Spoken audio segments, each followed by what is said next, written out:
Welcome to Gold Derby. I'm senior editor Denton Davidson here with Theo James. We're a few months from the Emmys where you were nominated for the White Lotus, the longest Emmy season ever, I think. Yes, right on. All White Lotus and Succession guys in your category. What was that ride like for you, just to ride the wave of White Lotus?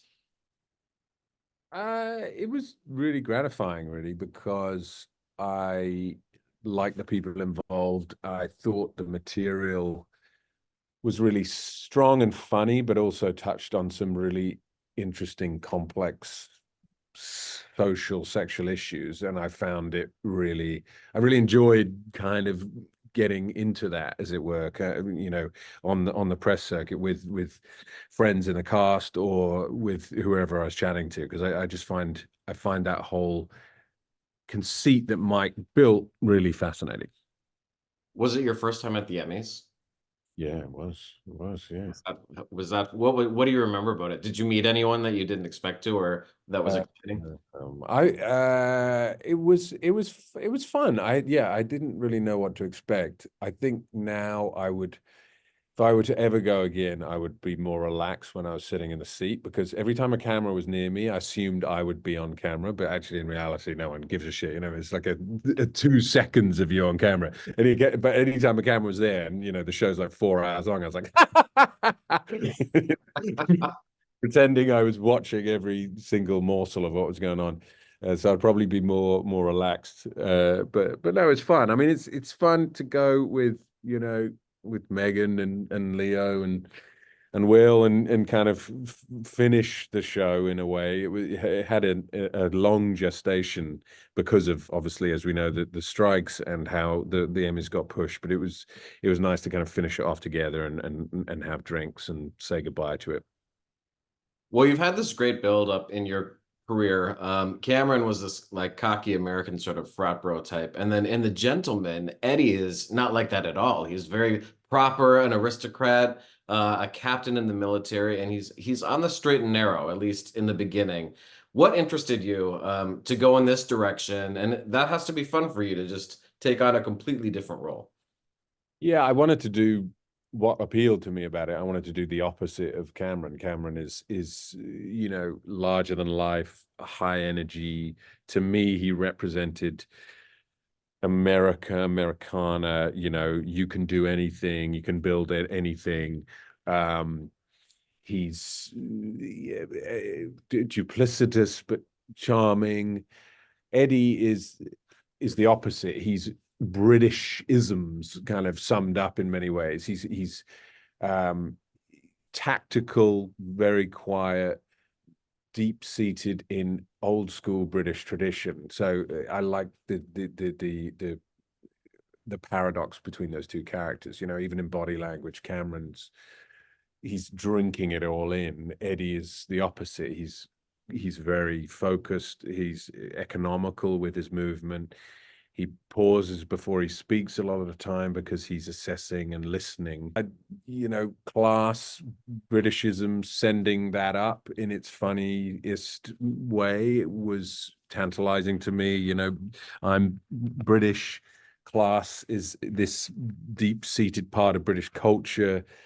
The aristocracy is this kind of withered relic of British Empire that's somehow still hanging on. So kind of sending that up and mocking it was something that I was kind of excited by. And it's a Guy Ritchie series, so I imagine he's a director that you grew up watching, and I mean, he created the show and directs some of the episodes. That had to be fun. Yeah, Guy, Lock, Stock was a seminal film for me as a kid. I think it came out when I was 16, and we all had the soundtrack that we would play. We all knew the quotes. He created a very specific subgenre of British film. Um, and there's a sleekness, a coolness, a dry humor that Guy has, which I've always enjoyed. And I also like the idea of him in long form because, we're just so used to seeing Guy's movies as bombastic 120 minutes. whereas a story that he can give a bit more breadth, and a bit more a piece of him, because the story is very much a piece of him. He's both the aristocrat, and then he likes the kind of the moneyed urban complexity of British London culture. So all those things appealed really. And the show pretty much defies genre in a lot of ways. I know in the Emmys you have to put everything in a box. So I mean it's comedy, but it's action, it's drama. You have fight sequences. How much do you get to do yourself? I mean, do they let you get in there and wrestle around, or are they like, no, you have to protect your face. You have you have to like make sure we can film. They didn't allow me to do anything. I had to wear mittens the whole time on set, and they pushed me around in a chair with no. I could do most of it. I didn't have anything insane. I don't think. I could kind of get in there mostly, and get meaty with it. But there was actually a lot more in the show. There were large sequences, as with anything, that died on the cutting room floor. There was a big fight sequence with the travelers that we lost. I think it was all about keeping stakes and keeping it tight, and that's what Guy is very in tune with, is keeping things very tight and not kind of indulging too much, and keeping things snappy and fun. And that's what the show is always supposed to be. It's as much as the highfalutin ideas of sending up British classism, all those kind of things. It's supposed to be comedic, fun, bombastic. You get in and you get out. That was always what we intended to do. So we were always, the actors as well, trying to find the funniest version, but also the most brutal versions of scenes. Keep conflict in all the scenes. Even if conflict died, we'd try and reignite it, so that there was always an element of stakes that felt real, because we found that as you say, it defies a little bit of genre, because it's a little bit of everything. And we found that tipping in one direction, you would dissipate the pace. You'd also dissipate any stakes in it. So if you fell into high fast, Freddie, for example, is really fucking funny. Dan is incredibly funny dude. If you lean too much into that, you lose an element of reality. But you need that, because it's pure gold. But then if you go too heavy on the drama, it feels you lose pace. It feels kind of melodramatic in some points. So we had to always try and find the line between that, and keep it alive. You mentioned Daniel Ings. He plays Eddie, or Freddie, the brother of Eddie, who is your character. That's great chemistry and fun to watch. What was it like going back and forth with it? I spoke with him earlier today, actually. He said he would some days like go crazy just trying to make you break. He's like, if I could make Theo break, that was the goal I would set for myself. Yeah. Well, we loved our scenes together, and we would always kind of work on them in the morning, and try and make them as real as possible within the context of this kind of hyper real world, but then add as much kind of little humor, the humor as we could within a scene. But their styles of humor are very different, and we tried to use that to complement each other. Freddie's kind of all out on the table, literally. Eddie is all about, he's sardonic and sarcastic. So we tried to use those two different types of humor to kind of complement each other. But we had a great time, and luckily he's a great dude, and so's Kai. We had a lot of fun, and people say that all the time about casts. Sometimes it's bollocks, but in this particular case, it wasn't. Well, the series kicks off with Freddie getting passed over by their father, and Eddie ends up being the younger brother with the title and the estate, and that sends Freddie into a tailspin. Tailspin. You have older brothers, correct? Can you Mhm. relate to sibling rivalry, and what do you think they would say if they were in a position of that sort of power and your parents just dropped them for you? I mean, it would be problematic. I can definitely see, I can relate to sibling bickering. We were never, luckily, there hasn't been massive sibling rivalry. We're all quite different and do quite different things. But um, to me, Freddie is such a colossal fuck up that the idea of giving him, keys to the kingdom would have been a completely terrible idea. I mean, actually, in a way, we were always working, Freddie and Eddie and me and Dan, we were wanting to sometimes mitigate Freddie's fuckery in a way, because sometimes we were worried that it would push the bounds of believability. So we were always kind of tussling with that, trying to pull and push with that those dynamics between those two characters. And the relationship between Eddie and Susie Glass as well. One of the reasons I found that so interesting is because they have this dynamic. But what I liked about it is it could have easily like slipped into like a rom-com. There's not really sexual tension. The tension is more like, are you gonna kill me for first? Like there's more of a respectful fear between the two of them. Talk about the writing of the script and the dynamic of those two characters that you enjoyed the most. Kaya and I were very keen from the beginning not to have them get together in any way. And there was an iteration of one of the first drafts of episode 2, I think it was, where they were kind of ended up, bonking for some reason. We were very keen not to do that, and we wanted it to play out as power dynamics and gender doesn't play into it. I mean, there's a fun to be had in a semi flirtation, and it's one of I might fuck you or kill you. But never was the idea that they were supposed to actually consummate any kind of relationship, because I think that cheapens it and it would completely dilute the stakes. And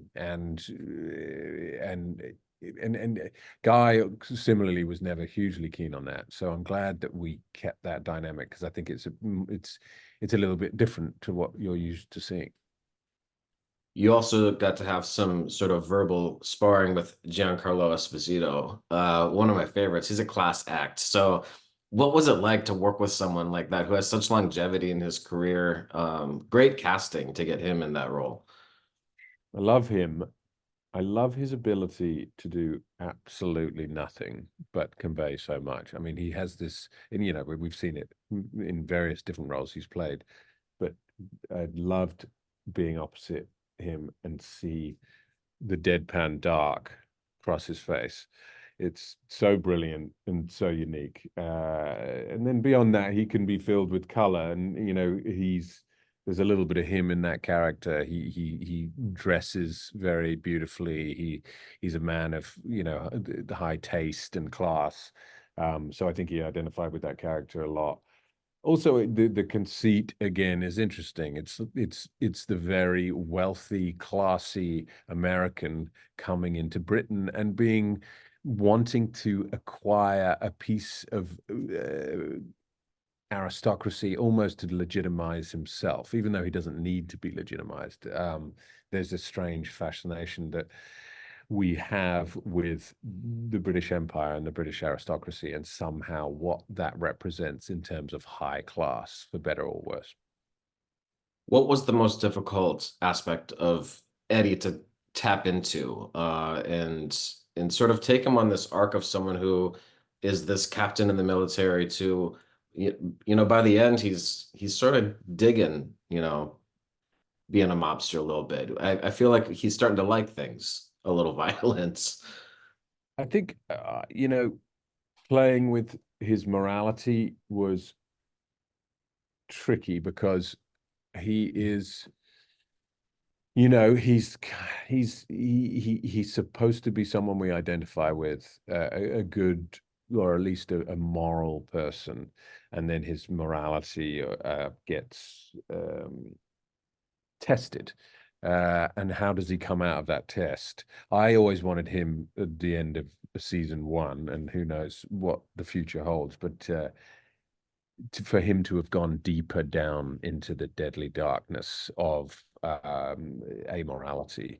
I wanted him to be tested more, but I think Guy was reticent for him to be too dark too soon. But either way, the odyssey of someone who's a good person and trying to extricate his family from the clutches of something very dangerous to someone who suddenly is drawn in by the elixir of power, and what power means, and what power has, what currency power has, dangerous power like that of the underworld, in his own life, and how he's kind of drawn down that rabbit hole. And it was always interesting. Again, I would have liked him to get even bloodier, but we shall see.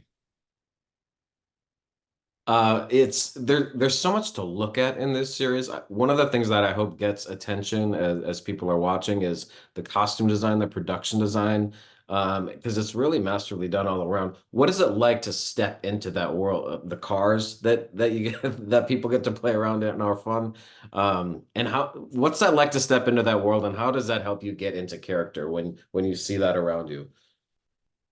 Yeah, I mean the clothes are important. I think, you know, it's thematic in the show, sartorial, you know, flair, prowess. What the external represents about the internal. That's a kind of thesis in the show. Um, Also in the aristocratic circles, it's, you know, we tried to kind of show that with Eddie. Aristocrats, they don't dress in expensive clothes. They dress in old kind of barbers that were handed down, and they have expensive watches that are, you know, from the 70s. They don't really give a shit. But so Eddie begins in that way, but then his clothing evolves with his taste for power and blood, and he begins to dress sharper. He has kind of more distinct lines. By the end, he's in a full three-piece tweed suit, and that represents him, you know, evolving from the plebeian, shall we say, to the gangster. But yeah, the environments were key, particularly the house. The house is beautiful. It's Babington House. It's a real house. You know, it's the Duke of Beaufort's house, a real duke, that has inherited this house over multi generations, and they own huge swathes of that area as well as Wales. You know, so it's very real, which surprised me in a way, because naively I kind of think that those are vestiges of the past, but it's very real, and the upper class, the landed gentry, is still part of the British system, which is mad and maddening. Well, speaking of the upper class, wasn't one of your first TV appearances Downton Abbey? What do you remember about walking into that as a new actor and all these pros are there? What do you remember about going onto that set? That I had an itchy wig.